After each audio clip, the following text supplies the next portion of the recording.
Oh no, now the knee. Well, that was it. Manu, what's he done there? He's sold the dummy with a knee injury.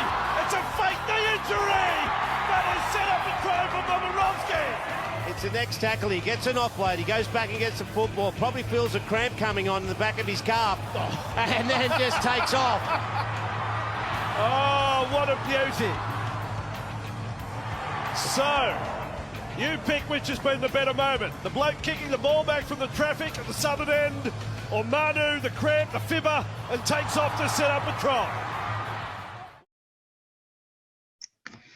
Welcome back, ladies and gents, to another episode of the Supercoach Tragics podcast. I'm your host, Dan. Tonight, we're joined with three guests, starting with yourself, Glen. How was your week, mate? Yeah, it's a good week. I didn't score as good as I would have liked, of 1,067, but I'm ranked about where I usually start. I mean, I've had an 8K start before, which was probably my best year, but most of us who have been around the traps a bit know that 30K is not too bad starting round one. Yeah, see, a lot of the guys that come first and win usually start around the 30K mark. So there's plenty of room to come from. I think it was like 3,000 places between 10 points. It's ridiculous. So easy to catch up. Also, from off the bench, we have Timmy O. How'd you score this week, mate? Really good, boys. Knocked out 1170, which sits me at, I think it was 3,300, somewhere around there. Much better than the 90-odd thousand I started with round one last year. So, I went with things a much more vanilla sort of team with a couple of key pods and just basically went back to the way that I used to play Supercoach and didn't try to start round one with going left field, trying to actually win the damn thing in round one. So, yeah, as long as I'm still back here in September, everything's good. Love it, mate. Awesome. And last but not least, we have Alan, mate. Welcome back. How'd you go this week, mate? Probably having me last is good because I'm around 70,000 with about 966. So, pretty average start, but see what happens. No, it's not the worst thing in the world, mate. Like, you can start pretty low. Like I said, I got 300 more points than you. I'm still saving me the best to last, just quietly. So, but like 300 points is really nothing in the scheme of things. Like, what happens if my start was a fluke and I get 900 next week, you get 1,200 the week after. So anything can happen moving forward. So speaking of best for last, I got an 1194. So probably a really good start for me. I got on a few pods that I thought were pretty decent. So an example is I had a Liero and I decided to go up to Josh King right before kickoff, and that really helped me out there with a good little start.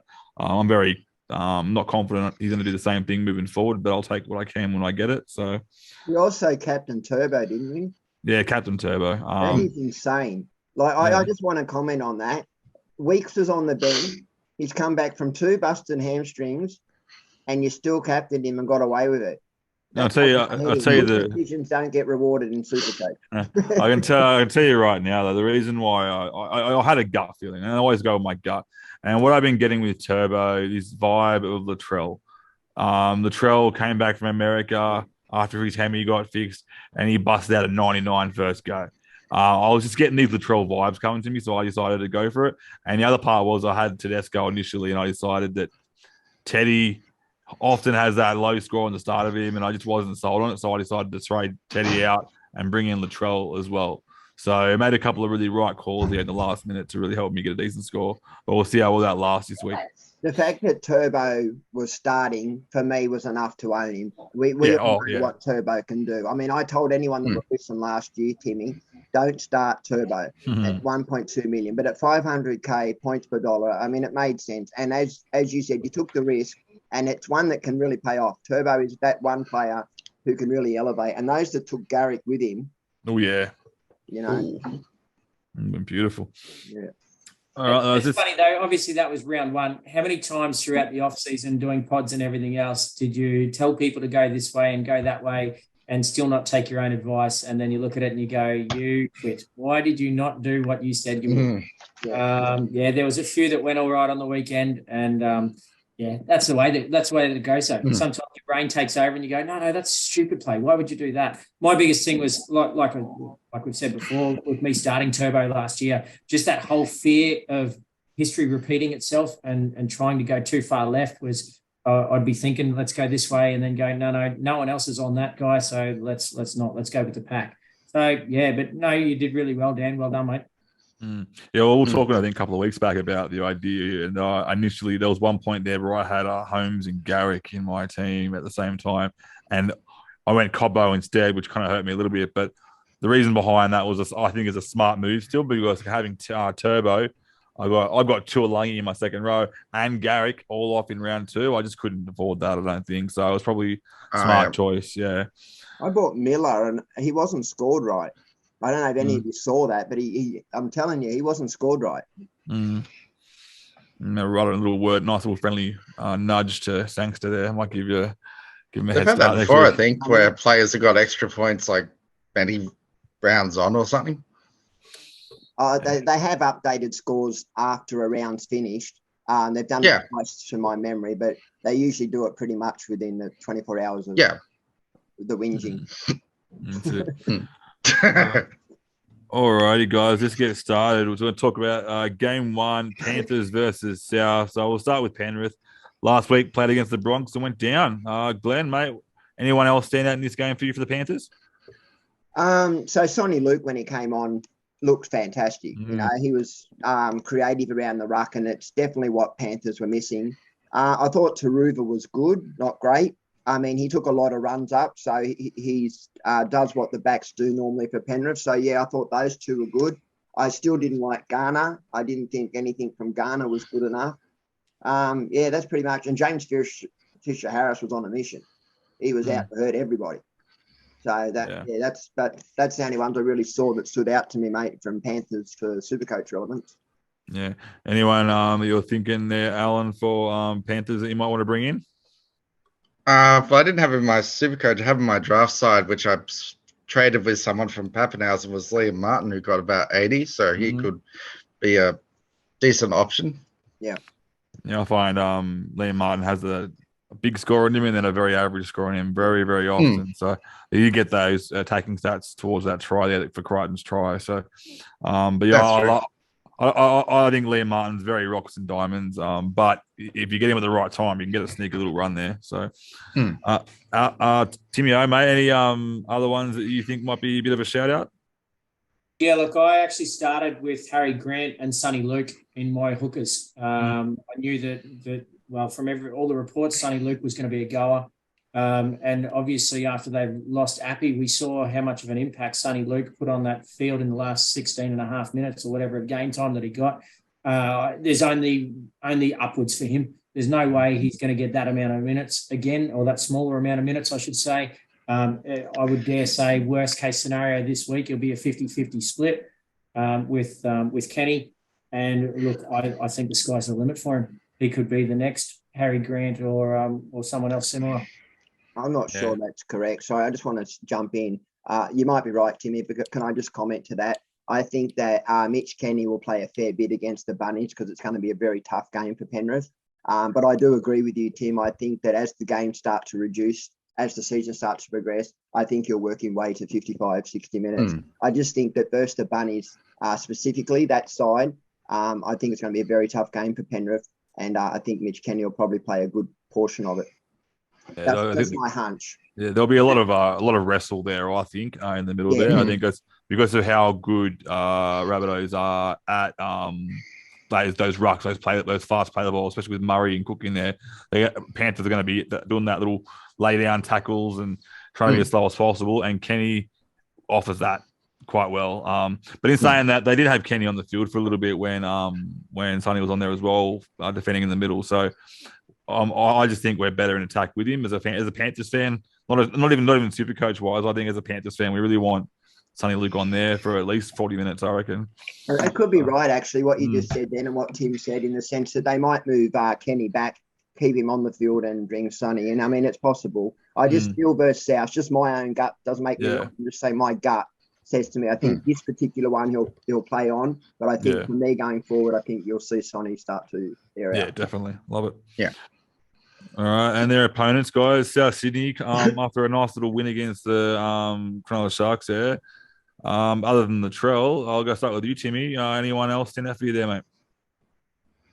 Well, look, I started with Latrell at fullback and was pretty happy with what I saw. Obviously, was a couple of errors in there as well. But look, he certainly looks like he wants the ball. He wants to be that player that everyone thinks he can be. And look, I was a little bit hesitant about going Latrell over Teddy.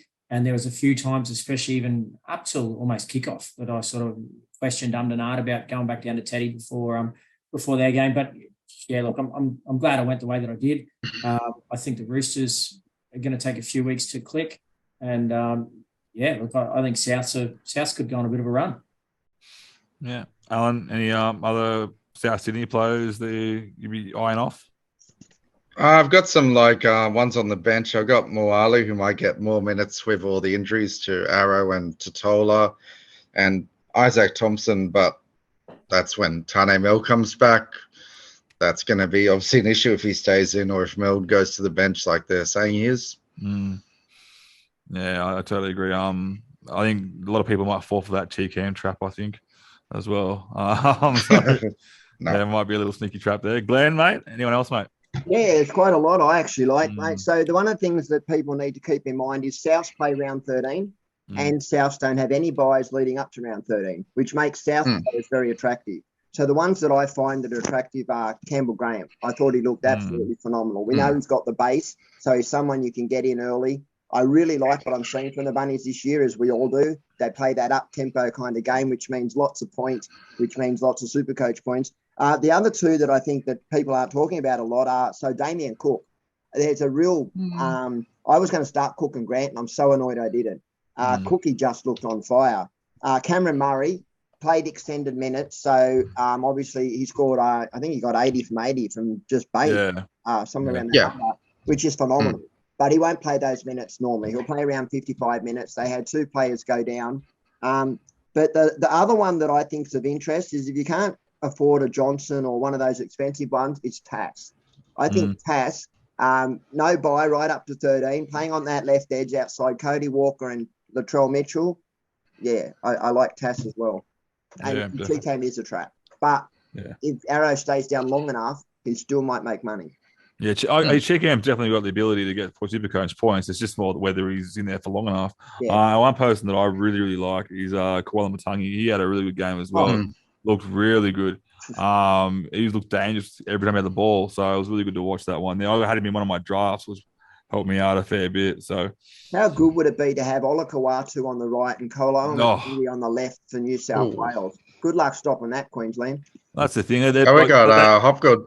Bring him and bring 10 of you with us. Let them play 80 minutes each and they can share it, whatever you like. And Turbo on the left, Mitchell on the right, other way around, sorry. Hey, guys, the one in the South list that I reckon everyone needs to keep an eye on, Alex Johnston only put up a 40. He's sitting at 713K or somewhere similar to that. I'd be keeping an eye on him. I think if he has two or three low ones, obviously he's going to lose a bucket load of cash. But as soon as he plateaus out or comes up against a slightly easier team, I would absolutely be all over AJ. I reckon he could lose a couple of $100,000 really quickly. At which point picking him up at 550, something like that, you'd be all over it. Yeah, I think he has 5 rounds that are quite tough, and then by round 6 he'll be nice and juicy, ready for the picking. So beautiful choice, Tim. Almost go Toho to him if Toho has another average round. Yeah, I try to avoid Toho myself. I think I try not to play with my heart too much. I love Toto, one of my favorite players in the comp, just as attitude wise as well. When you're a team surrounded by who everyone thinks is arrogant people, having Toto, who looks like the most genuinely nice guy, really really makes me happy that they're my team. So even when he does karate in front of the camera, yeah. Love it. I love Toho. All right, games. Next game we got going is Eels versus the Sharks. So we'll start with the Eels, guys. First game they played, great game against the Storm. Unfortunately, going down in Golden Point there. We'll start with you, Glenn. Eels players that are maybe there was a few. I mean, Hopgood looked great. Oh yeah. We all saw. I mean, his base was phenomenal. Dury was terrible. I mean, on that, he played 70 minutes for 34. His base was absolutely bad. But look, Melbourne can do that to a side, so don't panic if you own Dury. Penasini was great again, another great pod. Eels are another side that play round 13 that don't have the bye leading up to there. round 6, their draw opens up real nice. So Penasini comes down a little bit of money. He could be someone to target. And when we get a better idea of the rotations between Cartwright, Dury, Murchie, or whoever's going to land that spot, there'll be a position, I feel, and I feel the other one will probably open up for the buys. So when we get closer to the buy period, we may pick up someone like a Madison or a Lane. But yeah, nothing else there from me really. Moses and Brown were there. I'll get Brown at some point. Yeah, I think Brown would be a good one to get when, say, I think in round 7, Tigers had the bye. Might be a really good one to pick up there. Yeah. So, Alan, mate, your thoughts on this game? And any other players that you might be interested in? Well, obviously Hopgood, which everyone has to have by now. Tough one with Parramatta because, see, a lot of the players like Moses was really off his game, so might be the contract, who knows. I thought Gustafson had quite a good game, but there's obviously lots and lots of fullbacks, so it's hard to put him in, but he does obviously have a good buy coverage. Yeah, I think Gutho's that. He's that guy that you get as your fullback in draft, I think, when you get one of the later picks. So, yeah. And Timmy O, mate, anyone else that we haven't mentioned yet? Yeah, look, I'm pretty keen on Junior Paulo, Paulo, however we're pronouncing it this week. Just another one who's decided his name's completely different to what we've all been calling him for the last 5 years. Look, their next few games, they've got the Sharks, Manly, Panthers, Roosters, and then the Tigers into Dogs, Broncos. So there's certainly the next 2 or 3 are probably going to be pretty tough as far as forward pack goes. And then, look, who knows from there. So, look, he's a much cheaper option than the other premiums like Haas. So you might be able to save 100, 150K and with going down to him. So he's someone that I would certainly like to keep an eye on. Certainly, like we were saying, as the draw softens for the Eels, I'd be looking at guys like Mitch Moses, maybe Will Penasini, some of those guys to fill in some of your spots that then can be set and forget for another 5 to 10 rounds after that. Anyone that's interested in Borlo, just for the record, have a look at his first 3 games over the last 3 seasons. They've all been 100-plus games. Yeah. He starts phenomenally well for such a big fella. And he offloads. He's got everything in his game. The problem is that as the season progresses, his minutes digress, and so does his Supercoach scores. But I like that shout. Sorry to interrupt again, but I like that shout. Not a problem at all, mate. That's what we're here for. Yeah, I thought he played very well. That try he did too was exceptional. Yeah, that was good. There's 2 players I really want to talk about, and one I thought was a bit of a surprise pack was Hodgson, playing 80 minutes there in the middle. Really surprised me they gave it to him straight away. So nice and cheap as well. So I think he got 60 points on the weekend, which is a pretty good little start there. Looks pretty good. And just one that was named, he hasn't played yet, but he's played that one game last year, and that's Russell on the wing there. So like we've touched on before, he's nice and cheap, but he might be really good for that run when they do have a better run after the next 2 games. He did get, I think, 85 points in one half in that game. He got injured before. Yeah. He was a pretty serious knee injury, so he was definitely a good try scorer. So, all right, I'll start with you, Timmy, on the Sharks. Can I just say one thing about the Sharks before we move on? Surely Trindle has earned a spot next to Hines. Trindle played so well in a beaten team. Like, that was so good to watch. But they're 2 similar like players. That's Trindle likes to run aside, so does Nico. But I agree with you. I think that he stood out way above more. It'll help them hold back Hines, knowing that they're in more safer hands there. So it means Hines might get that longer rest than expected, which means when Hines does come back, he's ready to grab. He's not going to be limping or anything. So, sorry, before I went to Timmy, I thought I just have my little say. Go, Timmy. Look, I'm pretty keen on Sione Katoa. Sometime over the next few rounds, it's going to be a bit of a watch for me. I only started with 1 premium centre wing, and I'll certainly be looking for an upgrade in there somewhere. So whether that be probably after around 4 or 5, probably maybe a cheapie or a couple of the cheapies drop one down and bring one up. So he's definitely someone that I'm keeping a bit of an eye on. Currently sitting at 630K 700. The Sharks draw for the next few weeks. They've got Para, Raiders, St. George, Warriors. That's pretty damn juicy for some outside backs. So I think if you can pick up him or maybe Mulatalo, but Katoa seemed to be the main one on the weekend. He looked like he was going looking for the ball and certainly was getting stuck in. So he's probably the main one that I'd be keen on from that set. Teague Wilton, there was a lot of hype about Teague in the off-season. He did score a try, though. You take that out of it. And, I mean, it's always hard with second rowers. You can go, well, maybe a try a week is what their game is, and maybe that's what the plan is. So maybe you'll get the ball a bit more often and score more tries.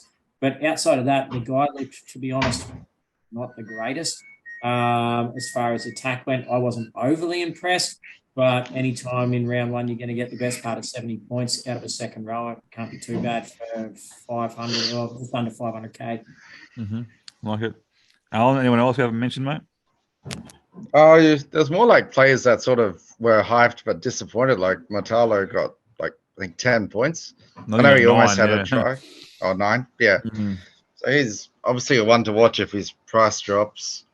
And I've got Milton, so his minutes will probably get better because I feel like Graham's going to get at least 3 or 4 weeks suspension. So that will probably help him a lot more. Yeah, and we'll know more about that. I think tonight the judiciary's on, so we'll know more about that. Yeah, it's on now, I think. Yeah, that's it. So awesome.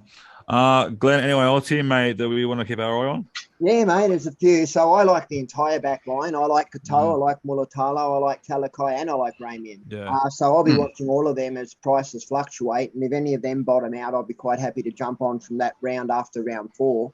I like Britt Nakora. I've always liked Britt Nakora. I think he runs really nice lines, and I think if he comes down a little, he could be worth it. And I do like Wilton. Much like second rowers, I think he has fairly good base, and the rest depends on attack stats, and it just didn't get there that way. I think the fact that Wade Graham's out helps Wilton. Going for a downgrade tonight from reckless to careless. I still fail to see the distinction. What's the difference? But the other one I wanted to mention as a pod, I thought, was Blake Brayley. I don't know what he scored, but he looked good. And I think that he'll be a beneficiary of when Hines comes back. I really like he's got a very good attacking game. So, like, very similar to probably not to the same extent, but like Robson. We're close to the line, very sneaky and around the ruck there to try and get a try, which is always good to watch. He got a 60 last week. Yeah. I think I mentioned him like as a decent draft option last week before the pod. And I think he's a really good option there. Both Brayleys are. So one other player that I really liked was there's no room for him, but Kennedy actually had a really good game as well. He looked everywhere and around the ruck. He was looking like he was on point in that game. So definitely more one for draft, but a bit scary to have when there's like Teddy's, Turbos, the Trells, and every other bloody person you can think of. So alrighty, next game, Broncos versus the Cows. Broncos, nice little win, probably the best game I've seen for a while. I'll start with you, Glenn. How do you reckon they went? Yeah, I really like what I saw from the Broncos. They were playing enough. I mean, Haas looked phenomenal. Just give me half a second. Haas, the inroads that Haas was doing was phenomenal, and Carrigan as well. I mean, Carrigan and Haas were great.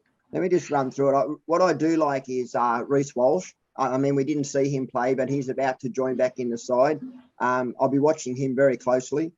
Let me just run through this for a second. So I haven't left anyone out that I want to mention. Ezra Mann. He played phenomenal. And, he could be someone you could have as your second 5'8", quite comfortably, points per dollar, and make money on. And the other one that I like, but I need to watch more, is Jordan Ricky. He doesn't have the base, but I do believe that the Broncos have the upside this season. I really think that Cobbo, Farnsworth, and all their back Stags, you'll see more ball with Reece Walsh. So keep your eye on the edges with Reece Walsh on the side, and then make your decisions. But I reckon Farnsworth, Cobbo, Stags, any one of those could be a buy. Yeah, I was talking before about when Dewey has that round 7 buy. My literal replacement I was thinking today it was going to be Ezra Mann against the Titans. I think it's a real good pick up there for that one game even.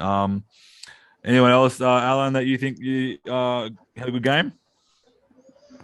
It's sort of a tough one because it was a really, really close game. So the scores were not really.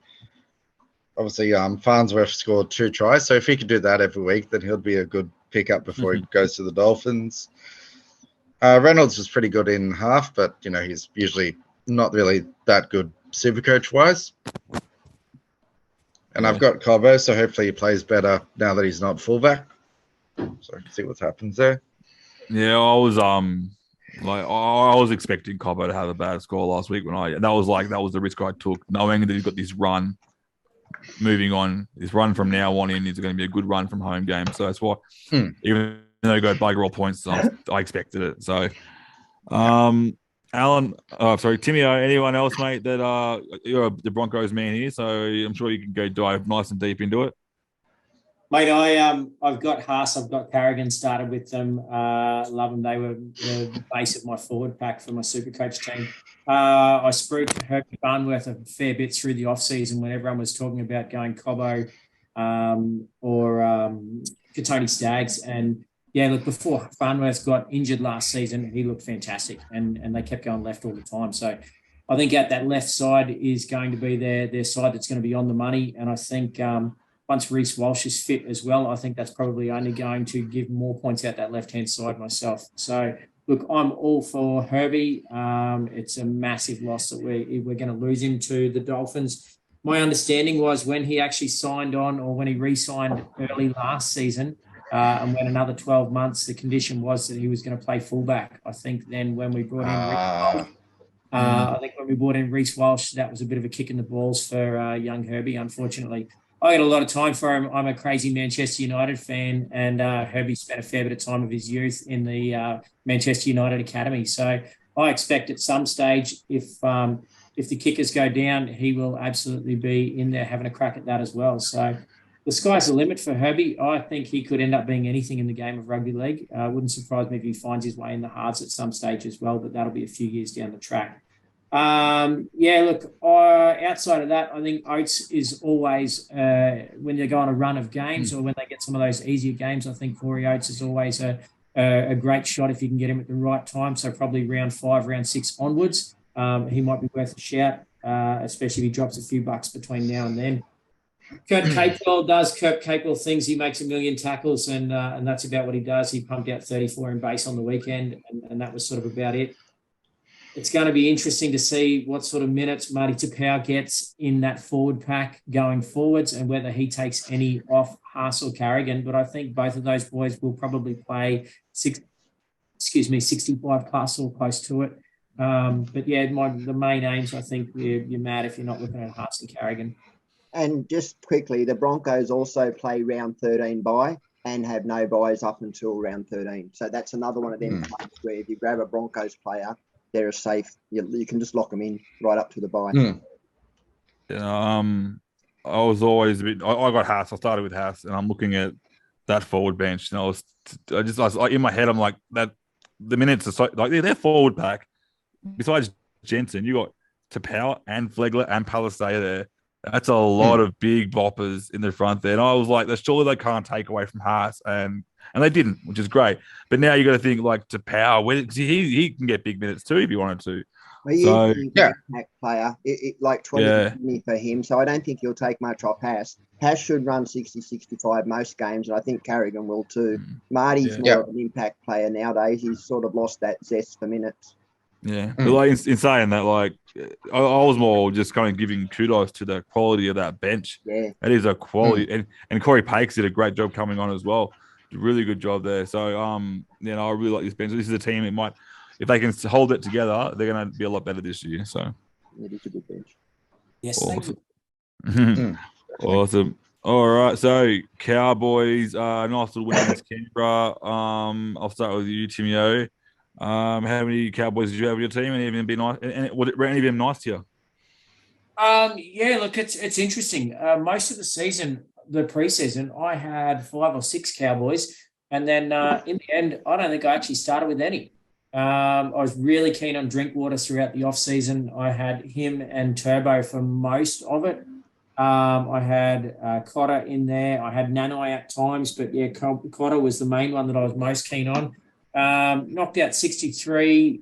Look, the Cowboys looked sensational for that first half.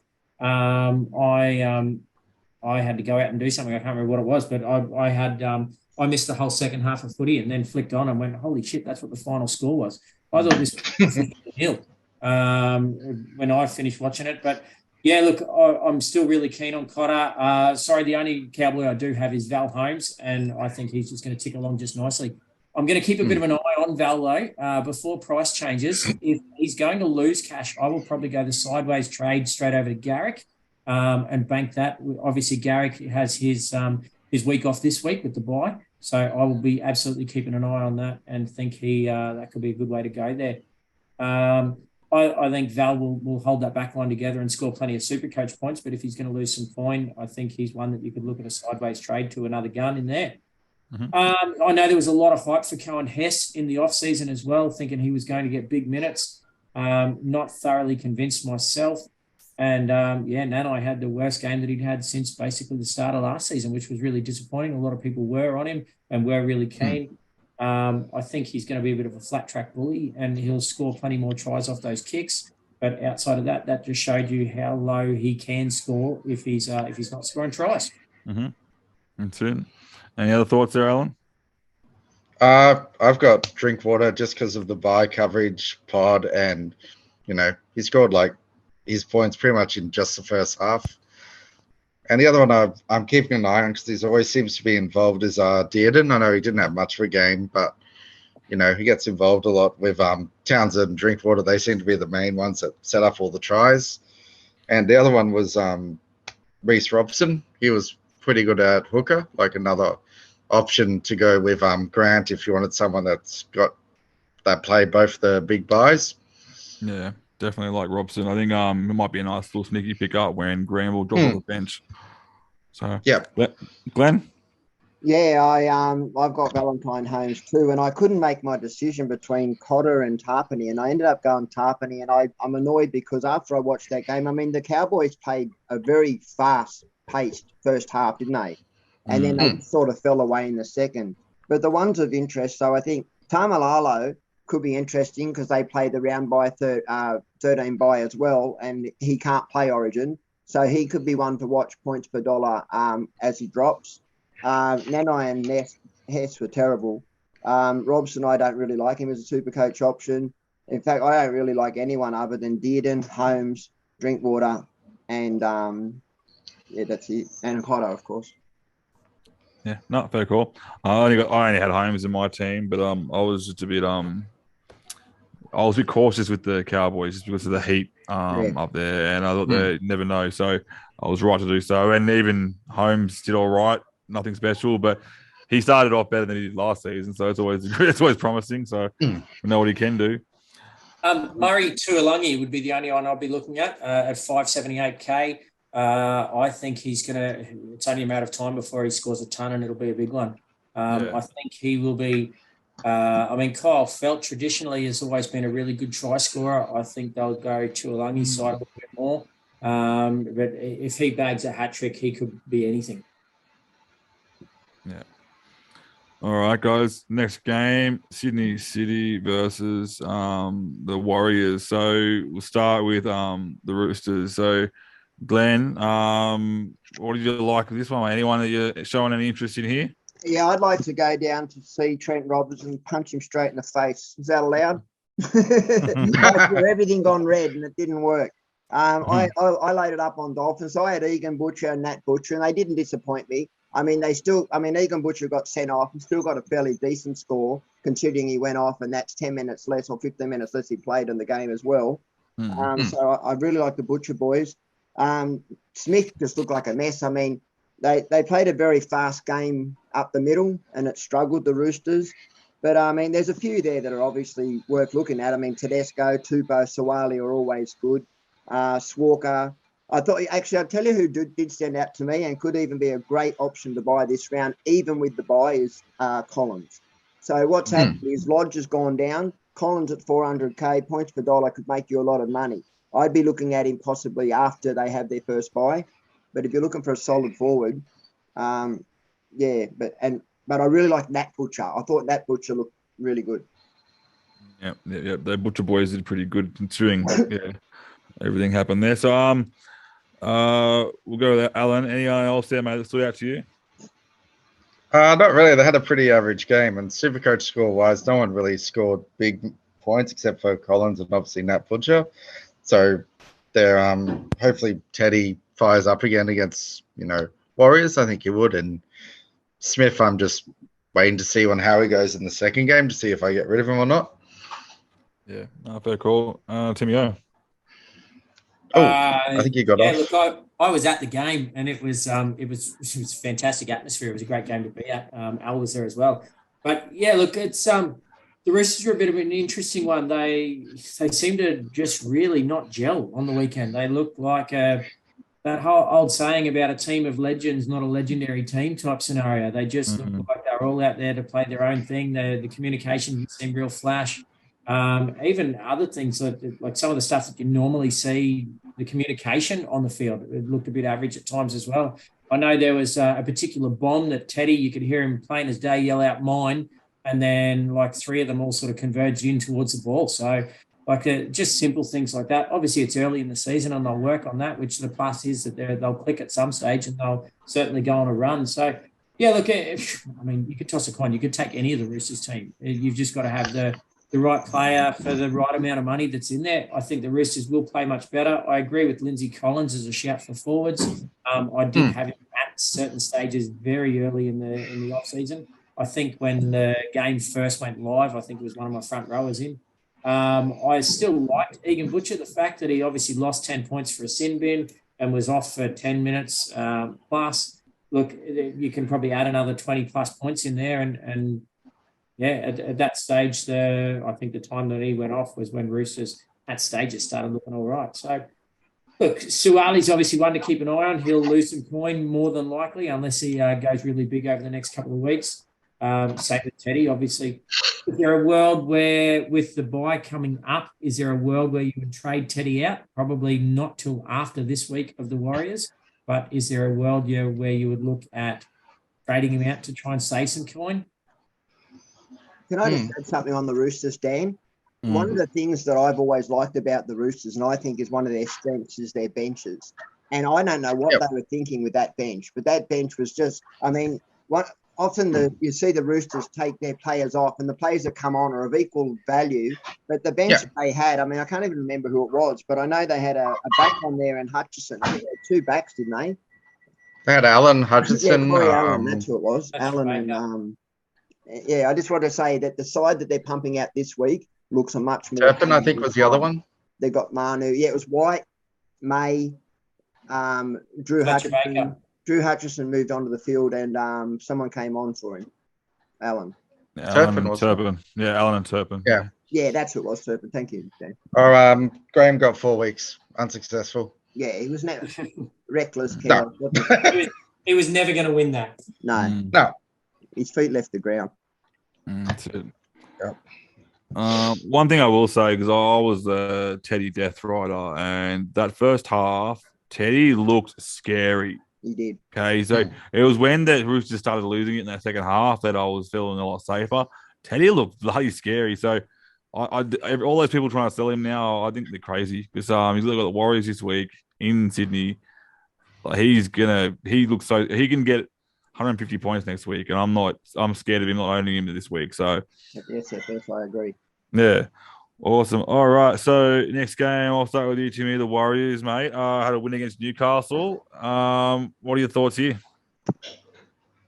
Mate, look, the big winners here, Wade Egan, Tohu Harris, even SJ looked real good at some points. Dare I say it, it'd be too scary to own him, the super coach roller coaster that is Sean Johnson. But yeah, look, really impressed with Tohu Harris. Played all 80 minutes, 88 points. You can stick him in second row or front row forward. So he's certainly got the versatility there as far as his super coach team goes. Valued at 640. And look, he was the main one that I would be pretty keen to keep an eye on. Obviously, I've started with 2 premiums up in the front row. But yeah, Jackson Ford would be another one. Cheaper option, 280 odd K. He scored a 59 on the weekend. Certainly looked to be involved on a bit of a mission there himself to try and cement his spot, I guess. There's so many forwards in that forward pack over there at the Warriors. So, yeah, when you've got guys like Sean Curran trying to bang the door down and get a spot, and at this point Jackson Ford's holding him out. So, Yeah, look, I'd be really keen on him if he can keep those minutes up. Yeah, like it. I think either wait on him, I reckon, until just watch one more game and see how he goes, and then nice and cheap still week after. So, Alan. Yeah, so obviously the one that like SC Supercoach sort of legend a bit, Toru Harris. He did a solid game. For a while he's been a bit quiet. So it's definitely a wait and see. Yeah, And, I thought he had a very Mannering style game. That's what I was getting glimpses of Mannering from him. That was how good he was. Yeah. Absolutely. And Nico Klostad as well. He's a potential watch for the center wing. Yeah, he does it again. Yeah, I like. I never really liked Nico Klostad. I think it was what I saw from the Raiders. If he can bring back the Raiders the year before that, when he was actually doing some decent scores, I'd be all over him. But I can't guarantee he's going to come back again. So another watch for me. Glen? I had him in my team and started Khan Pereira and Taruva over him. I probably still will this week. It's I guarantee I will actually. So yeah, look, he's there as a moneymaker at the moment, and he'll be a stepping stone up to a fallen gun, probably round 4, round 5, something like that. True. Glen, mate, Warriors. Well, I want to talk about the 2 second rowers firstly. So I own Niokora. I actually swapped from Wilton to Niokora. And if anyone watched the trials, Niokora played on the right side. Then he came in and played at lock for the second half of the game. But in that particular game we watched the other day, Ford was having a good game, but there was something wrong with Niokora. I don't know if anyone was watching, but he kept stopping and he kept stretching and doing all this stuff. So I don't know if his minutes are true, and I don't know if Ford's minutes are true. So, I would like another week to sort of take a bit of a look. Charles Nicoll-Klokstad, look, if you own him, keep him. He'll make you money and he'll give you a solid enough base. So I would suggest you also play him early. But he's somebody that I wouldn't hold for long. He's the sort of player that will get you enough, 40, 45, 50s without, anything. So he'll make you money. He's still about 100K short of where he should be, 150 even. I'll just quickly look here. There was someone else I was thinking of. Oh, Aiden Fanua-Blake and Barnett. Yeah, I'd like to watch. The only one that I feel confident to own is Tohu, I think. But there's a few watchers: Ford, Barnett, Niokora, and CK. Alrighty, we're probably only halfway through, so we should probably speed things up a little bit. I might just go to one of these each next time when it comes to each team. So, but then we'll obviously pipe in. So. Next game, Dolphins versus the Canberra. So I'll start with you, Alan. You were at the game as well. So how did you find the Dolphins, mate? A pretty impressive start. Surprised me, to be honest. I had some in my side, but I was like, oh no, they're going to get smashed most rounds, and didn't really have any in there. But now I'm like, oh, the Sarko, Marshall King maybe as an upgrade from Smith could be a good option. Yeah, honestly, Marshall King, to me, he owned that game the way he was playing. He looked like he had that game on a string. So well done. What are your thoughts on Katoa? Undecided on him because Milford is one of Bennett's favourite sons, so you'll think he's going to come back in eventually. So that's going to impact him.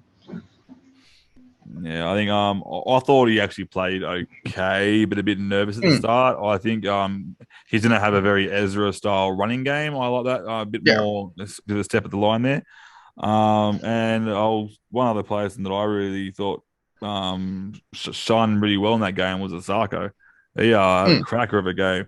But I have been fooled before by Asako's in game one. He has a habit of in the past, he's come out with a cracking game one. I think I actually went to a game of the Jubilee, first game of the season, and went to watch the Dragons play the Broncos. And Sarko had a great game. And I was like, oh, we should get him in our team. And then he just turned to hell afterwards. So, but great kicker. Job security is amazing. Anything else on those other guys? I don't think job security is amazing. With the Sarko, the way he's playing, do you reckon? No, I don't. I think that O'Sullivan also takes a fair bit of that attack, which takes away a bit from Katoa. But I agree with you in Alan what said that Milf will make his way back into that side, in my opinion. When they start pulling away, they'll have a few away games. I just don't. I don't know. I just think once they start having a few away games and getting smashed and beaten, I just don't see that Katoa staying there. Yeah, I was referring to Osako. So right. Yeah. No, I was how I feel about Osako. I've been saying it every time I write. I think Osako's racing. Everyone writes yuck, horrible, yuck. I think amazing. Osako and Tessinu are two good footballers. Yeah. All righty, we'll go to you, Timmy, for the next one. The Raiders had a game against the Cows last week. Nice close one. Thoughts? Yeah, this is twice you've come to me for this one game. I only saw the first half and I missed the second half. So I missed all the good things that the Raiders did. Shit, they look horrible before that, though. Yeah, look, as far as Supercoach scoring goes, Tommy Starling with a 73, Emre Gula a 72. Gula's certainly not going to do that every week. The big surprise packet was obviously Joe Tapine with only a 57. I think his minutes were right down. I'm sure Glenny will be able to correct me on that one. But his minutes were right down. But let's be honest, this is what we talk about every year, and that's what Ricky Stewart does at the start of every season. He basically gives everyone his foot in his forward pack 40 minutes each, and he just sort of wriggles it all around. And then he works out after about 5 or 6 rounds who can play bigger minutes and who can't. And then he'll give them all a couple of weeks and you think, yep, cool, this bloke's going to get a lot more minutes. And then 3 weeks later, he'll be back down again. So it's Ricky Roulette and you just can't trust it. So, look, I'd be keeping an eye on Joe Tapine at 700 and whatever. He's obviously going to lose some money unless he goes massive over the next 2 weeks. But Tapine's another one that could be down at 550 before you know it. And then a nice upgrade, especially if you can stick him down in second row. Yeah, I think it might be a nice little upgrade to from Welch to him later in the season. I'm talking about maybe season, because I reckon Ricky goes a bit crazy, but he gets a bit more. He settles down in mid-season around. I think he's trying to manage the team at the start. So I don't think he will go down as much as 450. I think that's a bit I'd say a bit ambitious, but he's certainly not going to be 450. Can I just say something about the game with Canberra? You got to remember that Canberra play in a very cold climate, and they've just gone to a very hot climate. So the rotations of minutes was always going to be sketchy, and most forwards do play less minutes early in the season. Yeah. Look, I agree. I went Tarpany over Cotter, and I think it's an error, but I'm going to hold Tarpany based on the fact that he again plays round 13, doesn't play Origin, and has no buys all the way leading. So it's just a safe sit, But some players, the money's not the issue because they're going to go back. Yeah, that makes sense. And is it worth a trade out, trade in? So. Yeah, no, I think if you got him, you definitely hold. There's no point. Sorry, Dan. There's one other player I think that's worth mentioning that no one ever talks about, which is Fogarty. I think Fogarty could be a very handy backup 7. So he's a goal-kicking 7 in a side that made top 8 last year, and they can put on the points at home. It would be a play on matchups, but I still think he's someone that people could consider. And Harley Smith-Shields was the other one if he gets job security. Yeah, that's right. It's a bit risky because I thought he's a good tackle busting centre, Harley Smith-Shields. I used to work with his old man at my last job, so great little tackle buster. And I'm just nervous about that job security. And history, he's had a horrible history. Oh, he's had a horrible run, the poor bugger.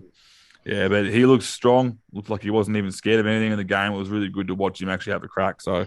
I think he was getting a bit tough there as well a couple of times and trying to. I loved it. It was good. All right. So next game, Melbourne versus the Bulldogs. Melbourne, Glen. Mate, a few things to talk about here. Yeah, there is. So there was a lot to like in Melbourne. I thought that Christian Welsh played well, had a lot of offloads. I thought Elise Katoa looked really good. I didn't like what I saw from Lorio, but I did like, I said it to you last week, I liked that Elise Katoa was in the set plays. That was a very tough game for them against the Eels, who were last year's grand finalists. I think Elise Katoa is someone that you could seriously consider as an own and could have some big games. Harry Grant did Harry Grant things. Munster. The other one of interest, I mean, everyone's got probably Warbrick as a cheapie, possibly Smith, but Meaney. If you're looking for a pod goal-kicking fullback in a ceiling side, Meaney isn't a bad shout either. I mean, I looked at Meaney. I'm kind of annoyed 2 years in a row. I've changed my mind on him. Yeah. I looked at him a couple of times at the start because I wanted to have that second gun, and I was looking. I've got to had Holmes was always going to be in there, and then I looked at my second gun, and then I looked at Meany, and I looked at his points averaged without Pappenhausen in the team, and his points on the wing. They're not much different. Yeah. So he's going to be kicking goals. The only difference is if he was at fullback, he was kicking goals. So he was getting, I think, an extra 3 points a game on average. It's not a very big difference, but he's still going to be a pod to get into your team, whether he's on the wing or whether he's in the fullback position. Absolutely. But I was getting vibes from him, like a Garrick style vibes, where a couple of last year he'd play fullback, he'd be okay, but you prefer him on the wing. But this year he seemed to be more impressive at fullback than he was the year before, kind of like what Garrick did last year. I started 2 gun centre wings, which is something I never do. I went Holmes, and this year I went Miller, and I still really like Miller. But yeah, Meany was the one I considered. It was either Holmes, Meany, or Holmes, Miller. Yeah. Garrick, obviously, but points per dollar, Garrick, and with the bye didn't make as much sense. Yeah. I like Josh King. I think he had a cracker of a game. I was really surprised that he got those extra minutes, but he had that. It's good to know that he has that motor. I mean, if they rely on him for those minutes, he's going to be playing them, and he played pretty solid all the way through as well. So, and we've left one bloke out, obviously, which is Jing. Jing had an absolute blinder of a game. Just for those out there that didn't see that with Jing, what I was going to say about Jing was that his minutes aren't true. So they had a couple of players go down in Melbourne. So it's not quite sure if he's played the right minutes. So I think he'll play more around 60 minutes, 55, 60, not 80 or 90 or whatever they end up playing. Yeah. Because, Sims will be back probably, I think he's back next round with Eisenhoof. So that will obviously impact him. Yeah. Yeah, I think but it's good to know that they have been struck pretty bad with injuries, the Storm. So it's good to know that if anything does happen, he's there to back up and he can play those minutes, which is good.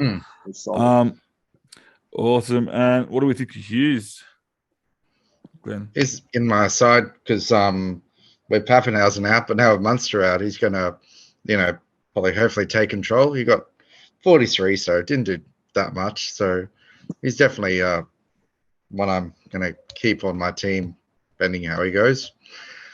I had a lot of questions around Melbourne, so I didn't really want to start spying players until I had a better look at how they played. Yeah. But I mean, Hughes is always an option. I mean, he's a good player, fullback turn. Yeah. I much prefer my halfbacks kicking goals personally, but Who I haven't seen team list for the Storm game for this week. Who got named instead of Munster? Wishard's playing 6. Yeah. Okay. Coates is named, but he probably won't play. Yeah. I think there was a few named in team lists today that aren't going to play this weekend, but thanks for the coaches. Yeah, but you remember Pizzette is also at 22 as well for the Storm. So he could always sneak in there as well. Unlikely because Wishard's got that game experience, so he's more than likely going to take that spot. All right. So their opponents, the Bulldogs, will go to you, Alan. So are you one of the guys that got suckered into getting Burton? At the start I did, but I went to Dearden, so I don't know if I won or lost on that one. I found with Burton's kicks, a lot of times they were getting in the way. Like he kept giving away penalties for kicking too far. Yeah. And I don't know, it just didn't seem to work with him and Flanagan. Yeah. I think Burton to pick up in probably a few months. Yeah. He tends to start off a bit slow. He likes to get a bit courageous at the start of the season and make a few errors. But like you saw him last year, he was great towards the end of the season, had a great end of the season. Yeah. So so you had the cheapies went. We had Alamonte there, average score, not really that great at all. Kelly got 8. Yeah, that was a part of my team that shut the bed. That was downgraded Kepi to Pele. That lucky I didn't have to play him. But that's going to be the toughest part with Pele because if he doesn't get the minutes, he's going to be that 89 man. And you don't want one of them in your team this year because we've got the bye. So there's a good chance that every week you're going to have somebody in your 25 that's not playing. So that VC loophole is absolutely going to be in play. However, if you've got guys like Franklin Pele sitting on your bench, it's a really risky play. You could loop someone on 120 and then him sitting there banging out an 8 or a 12 or something crazy like that, you're not actually going to win in the long run. So, yeah, you want to be really careful. I've got Moali from the Rabbitohs in the same spot doing the same thing. So, yeah, look, it's you're just going to have to keep an eye on it. Yeah, definitely. I'll be definitely. I'm going to try to hold off my trades as much as possible. But if I have a BC loop option, I'll be having that trade at the end of the week ready to go just to get rid of him. So, all right. So, next game I'll go. Oh, worked out pretty good. Glen. Tigers, mate. So there was a few players in there. So I mean, I wouldn't touch him for Supercoach because he's a walking wounded. But I thought Naden was phenomenal. I thought he had an absolute beautiful game. But when I wrote down, geez, I like Naden, I wrote next to it knee. Have you ever seen a game him play where he doesn't lay down? Talau, I was surprised people bought. I still don't think the job security is good for Talau. But he's been named again. But the ones that stood out was Dewey. He did well. I mean, Stefano, we always knew he was going to struggle for minutes in that side, but he's a good backup. Blore, don't touch him, guys. If you're touching Blore, don't, because Bateman will be back soon. And I thought Offengal was good as well. And Clemmer 57. He played some nice minutes, actually, Clemmer. Yeah, looked pretty good actually, Clemmer. And even on when he came on, Twile looked really good as well, doing 12 things. So yeah, Twile was good. And Norfoluma, I mean, I can see myself owning Norfoluma at some point through this year. Oh yeah, no doubt. I think there's if you ever write Nofo off, you're stupid to do so because he can have those great runs. So, and what do you think of IPAP? I thought he had a pretty decent average game, but I thought IPAP was good. He was very busy. Yeah, he was very busy, but priced on his price, I don't think you would go anywhere near him. Or anyone in the Tigers, I wouldn't be touching unless you don't own Dewey. If you don't own Dewey, get Dewey. Yeah.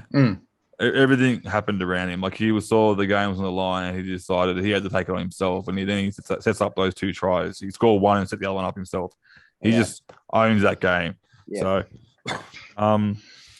alrighty. So move on. I'll go. I think I missed out on Timmy before. So Timmy, Newcastle Knights, mate.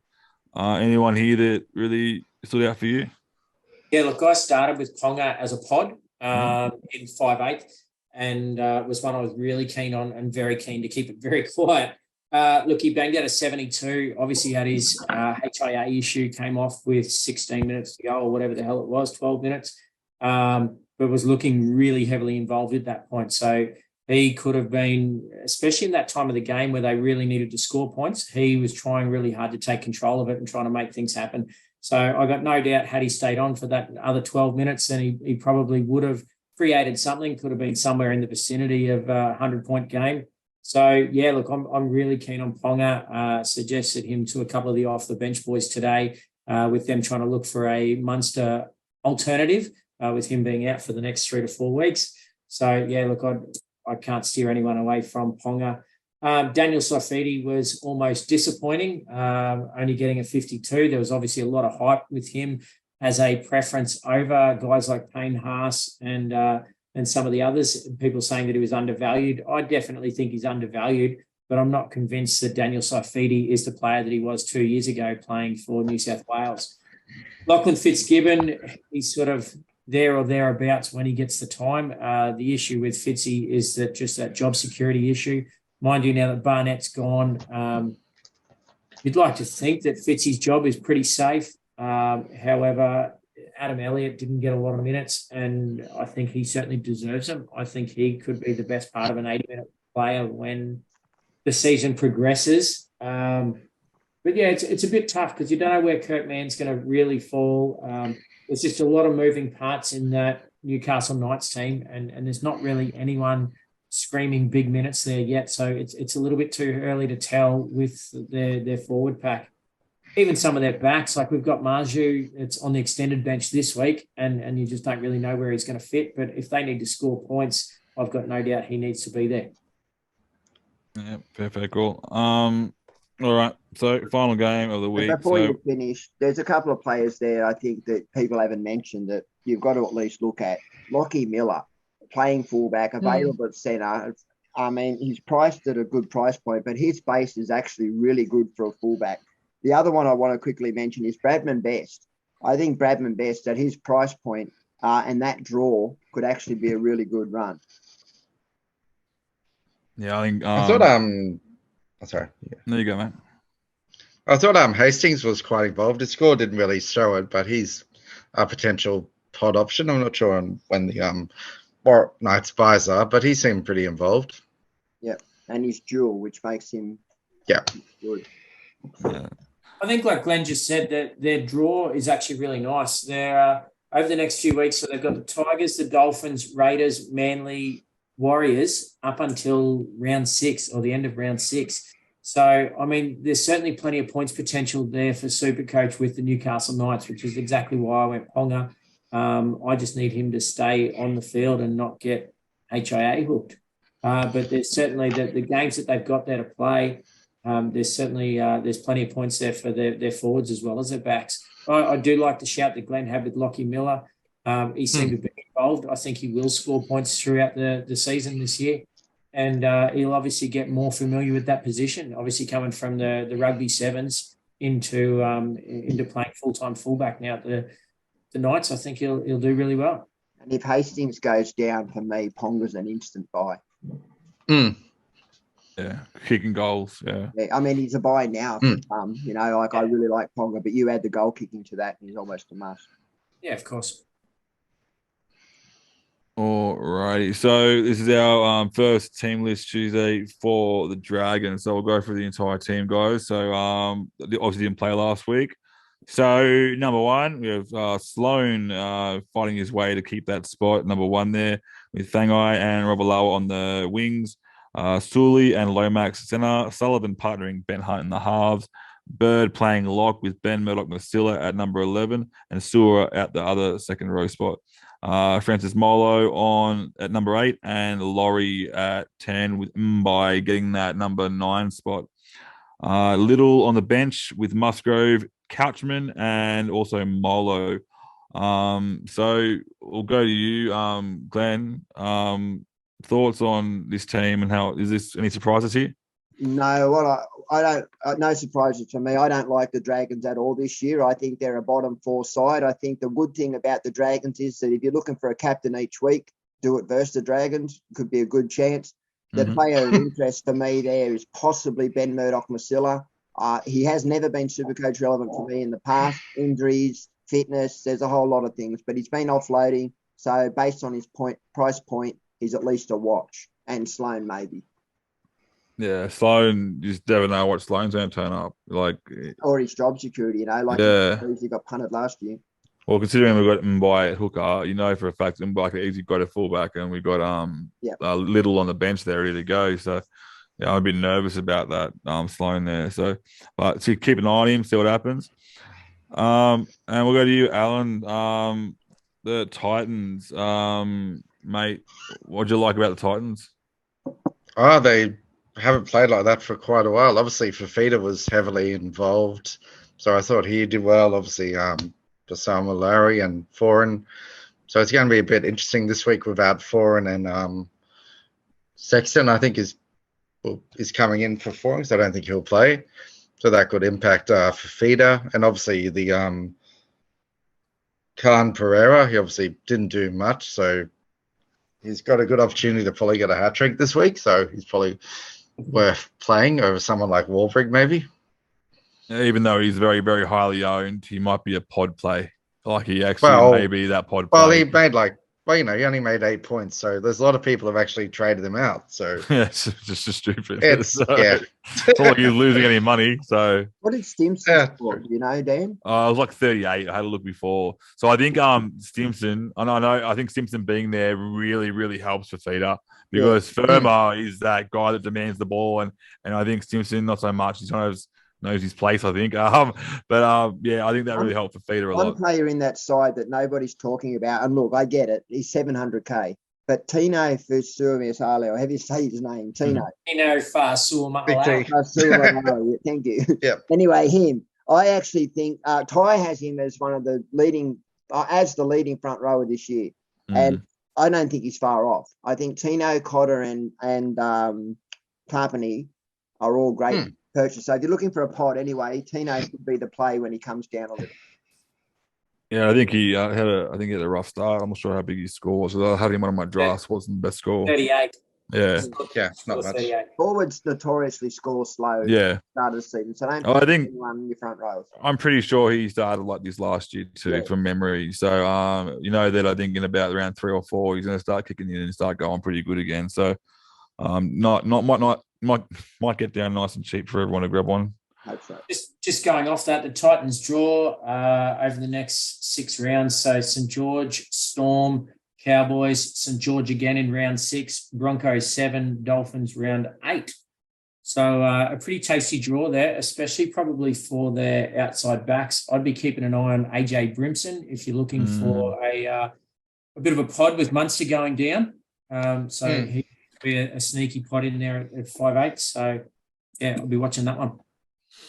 Yeah, definitely awesome. All right, so pretty much wraps up all the games. So we'll start talking about trade talk, guys. So we'll go around the grounds. I'll start with you, Glenn, mate. Any trades this week at all? Yeah, so I kept a bit of coin in my bank, as I told you. So I've gone Pele to Welsh, which gives me Tarpany and Welsh as my front rowers. And then I've put Stefano on the bench and Moole.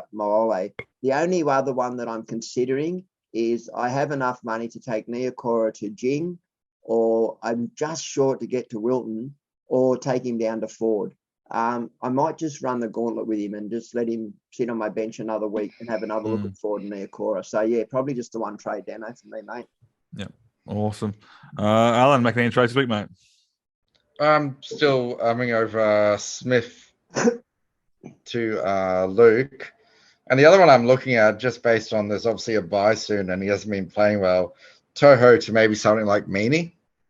Yeah, I think that a lot of people might call that a sideways trade, but I think there's upside to Meany over Toto. Yeah. So I think that actually is a bit of an upgrade almost. So I think that's probably the better option. It's close to a side, maybe it's a little diagonal up, maybe. Yeah. You know, I like that a lot. Timmy O, any trades this week at all, mate? After knocking out 1170, there's not a lot of things that I need to fix. Even my bench scored pretty well. I didn't quite play my best 17, but it was pretty close to it. And I think the biggest problem I'm going to have is just that whole thing with the centre wing roulette, trying to work out which ones to play each week, especially when you've got guys like Warbrick. I've got no doubt he's going to score points throughout the year, but is he going to do the same thing that Adokar and like all the other Storm wingers have done over years? They'll score 100 one week and 5 the next. So is that just the way you're going to get him? So he's going to be great to make money, but it's going to be a tough one to work out from week to week whether you're going to play him or not. I think Pereira is probably going to be much the same, but the Titans have a nice draw, as we just discussed before, coming up. So I'll absolutely be holding on to him. So outside of that, I don't really have any fires to put out. No real injuries for my squad going into the next round. I mean, some cheeky ones I could do, like a Butcher to an Egan Butcher to a Josh King, but at the moment, until we see really what Butcher's minutes are going to be and what Josh King's minutes are going to be, it's a bit sideways for no real purpose. So at this point, I think if you can afford to hold trades, you absolutely do it. I think guys said that throughout the season, the trades average at 1.8 per week. So you can go the whole season with 1.8 trades per week. Obviously, that doesn't quite work out mathematically. So if you can save your 2 trades this week, then after that, you can just about bank 2. You're forgetting, though, the boost. Yeah, absolutely. Absolutely. That's what I mean. I can save 2 trades this week and then use 3 next week and maximize my my definite funds generation and get rid of any spuds after this round. As we saw after last weekend, some of your guns go down. You're going to want those trades. And especially if you lose some guys that might be 700K, you might be able to bring in a cheaper alternative in that position and then use the funds to go and upgrade somewhere else. So I think while you can, if your team didn't go to shit last weekend, I think you probably want to hold them. AK Pereira could be a trade left to Isako. I really don't like JK Pereira. I think his base is absolutely shocking. And on Warbrick, I think his base is better than some of the other wingers that have played for Storm. Yeah, I think so. Yeah, I think I don't think he's going to be like a Coates or a Adokar. I think he's going to have that solid base with him. He's a big boy, hit ups. So yeah, I mean that's an assumption. I'm just assuming. Yeah, I'm saying we're going to get to this stage. So my trades, hitting 11.94. Probably not going to trade this week. However, I am heavily thinking about getting ahead of the game and trying to play silly buggers and actually go Trell to Teddy. Just for a sneaky one round grab, just go back and forth and do my little roulette. It feels like wasting a trade, but if I can get ahead of the game and try and get more points again, I think it might actually be a sneaky little win for me.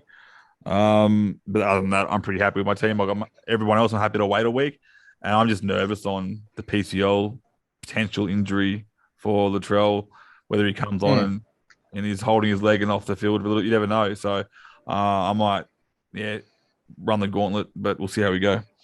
All right, captains, vice captains, Glenn, what are you looking at this week? I haven't really looked 100%, but David Fafita was one that I looked at. Dewey was another I looked at, or Teddy. I mean, Teddy at the Sydney Football Stadium versus the Warriors stands out, doesn't it? And it's juicy. It's juicy, but I really do like Dewey as well. Yeah. No, I'm spoiler alert, mate. You just pretty much ruined my captains right there. Alan, mate, what are you looking at, mate? I'm looking at Vice on Teddy. I was looking at Vice on Cleary, but that's a bit of a tough matchup. And I'm thinking of just going for Grant. Yeah, it's good to have that safe option there. So, Timmy. Yeah, Grant's good. Yeah, look, now you got me thinking, Dan, about that Teddy. I played the fullback. No, don't worry about it, mate. Don't worry about it, mate. No. I played the fullback roulette last year, and that was the only thing that helped me catch up. I did it the year before, and that helped me finish inside the top 250. So, yeah, look, it's certainly a play. It's a ballsy play. If it goes to plan, then it works really well. Look, I'll probably go fairly vanilla with VC Cleary on the Thursday night game against the Bunnies. I think they are going to have an absolute rocket put up them this week, especially after not getting the chocolates last week, and it's going to be a tough game. Cleary does like to play well in tough games. Mind you, there's a couple of times during Origin where he's gone a little bit quiet, but that's a whole other thing in itself. So, look, going a Nathan Cleary into a Teddy is probably a smart play. If you're looking for a pod captain, I wouldn't mind a Dewey or a Ponga in the same game. And yeah, absolutely. I'd be all over Dave Fafita in that last game of the round against the Dragons. Yeah. Well, currently I got my VC on Val Holmes against the Broncos. If it's a nice dry track up there, Val can do some damage up there, I think. Although the Broncos do look a lot better, I think they might get, kicking. You know what Val can do. Just a bit of a pod VC anyway. Yeah. I'm trying to avoid loop. If I'm going to try and find someone that can really be worth a loop, and if he gets like a 120, then I can safely say I'm happy to do that. And currently I got Dewey as my captain, but I'm leaning towards going Fafita in that last game. So yeah, just making sure that I'm trying to get the right little choices there. That all depends really on how that team lines up. If Foreign's there, does it change a little bit? It might be risky. And because it's the last game, it might be just safer to go that option for the Tigers doing. So, all right. So one last thing I really wanted to say was just a bit of a shout out to the guy winning our Tragics overall group. I love the name, just so you know. I think Adrian will love this as well. Adrianosaurus fan 77. It's Ned. He's currently winning our Tragics overall group, mate. Great score at the start of the week. So we'll try to keep shouting at everyone out every single week. So far, it's a long season ahead, but you're in the running for that ring, mate. So anything else we want to shout before we head off, boys? Yeah, you've only got to last 28 more rounds in first place, mate, and you got it. That's it. And I've never seen anyone from round one do that. Actually, I did, mate. I did, actually. I was coming first all year. I was coming first all year that year, 2020, and I got the first ring. Oh, yeah. Oh. The only other thing I will say, 20 for a whole season, and blew it in the last 3.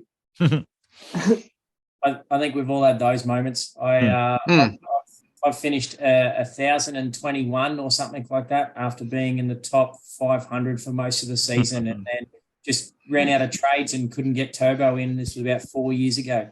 I think it was just as much the same year that Glen was talking about. So, yeah, we've all had those ones. You've got to play all 25 rounds and make the most of it, however many it is these days.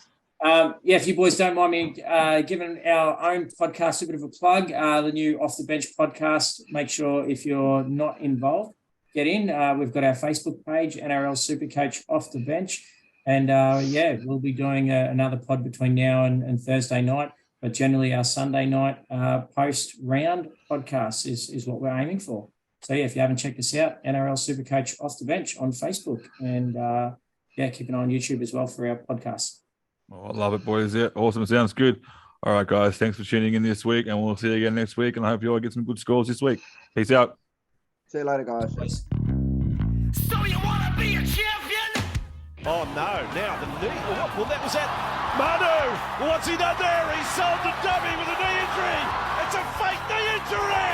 Manu's set up and thrown from Momirovski. It's the next tackle. He gets an offload. He goes back and gets the football. Probably feels a cramp coming on in the back of his calf. And then just takes off.